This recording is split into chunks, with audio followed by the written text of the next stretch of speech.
And I ask people, why you're not happy? Oh, because I don't have this, or I don't have that. I don't have a relationship or more money. I said, okay, is there any time in the last 3 months you were like really happy and joyful? Yes. Well, did you have a relationship then or more money? No. Oh, then they can't be related. There's the physics of it, right? It's total nonsense. You're like, you actually were completely joyful without any of those things, and that you're chasing, saying that's the reason I'm not joyful. Okay, why are you not interested in why you were joyful in those moments? Who were you being? Where were you coming from? Right. With what you had. Like with what you had right now. And people don't realize that this all typically comes from childhood stuff, right? So you're a child, you feel unsafe at the age of 6, let's say, often even sooner. You develop this second voice within yourself, this gremlin, this imposter self. Its main purpose is to secure you, to make sure that you're safe and well secured and positioned and all that. It starts to not really affect you at some point. You do some transformational work and you kind of get beyond it. You have some sense of freedom, some sourcefulness, some space opens up within you, a true connection to yourself. And inevitably, source is an inspiring place. It ever evolves outwardly. And its creation ever evolves from source. So any entity that connects with source is inspired almost instantly. It's both a strength and a pitfall. You got to watch for it. Because what then happens is, let's say you build a company or something, you're an entrepreneur, you get inspired, you have this brilliant idea, it's going to change people's lives, and you start it like the farmer thing.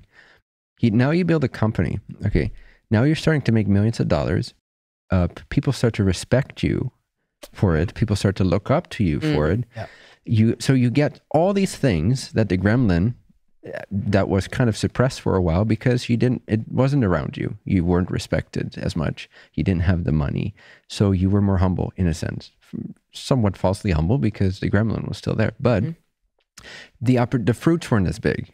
But now you start this process, the fruits grow really big. And so everything that the gremlin tells you in the back of the car whispers you into your ear that you need to be safe, that you want for whatever reason, whatever justification it gives to that. It's always some form of safety and being loved and being enough and all that. Now you have this whole thing, which depends on the structure. The finances, to respect it, depends on the structure. Now you depend on the structure as long as you keep believing that that's now your safety. So it's about constant going back to source. That's why the realization that happiness doesn't come from anywhere is very crucial. That nothing contains any happiness, because only then can you cut this illusion at its root and stay perpetually regenerated from a sourceful place. But if you suddenly, as an adult, then get all the respect and the status and the money, you get these huge, enormous fruits and they fulfill all your false desires. So are you going to go back to source? Probably not for a while. Some people never, right? They just perpetuate that game, more fruits, because now you have the means to perpetuate ever bigger fruits. And so that it becomes this rat race. If you want your kingdom, if you think that's what's going to make you happy, you got to let go of the fact that you think that's going to make you happy. Will the kingdom come? It might.